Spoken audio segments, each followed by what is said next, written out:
The house, which stood on the outskirts of the city, always had a bad reputation. Children would walk past it, and adults would speak about it in whispers, never calling it by name. No one had lived in it for many years, but at night, a light would sometimes shine through its windows.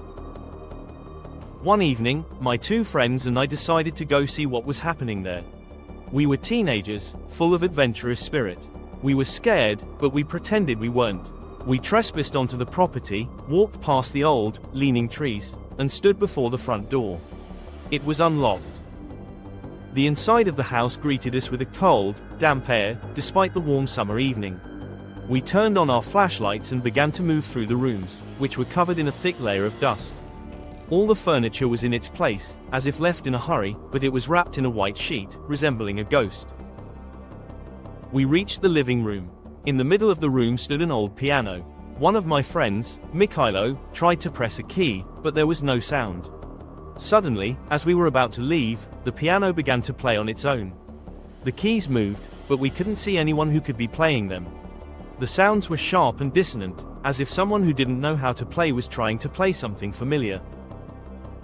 We got scared and ran toward the exit.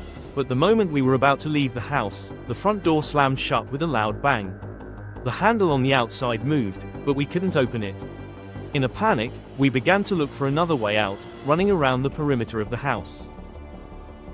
Finally, we found an old, boarded-up window in a room on the second floor.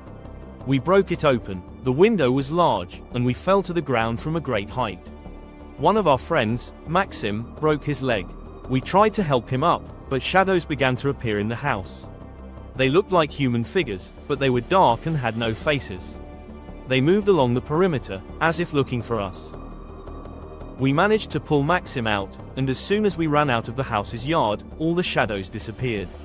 None of us ever came back to that house, and what happened inside, no one ever found out. Except for us.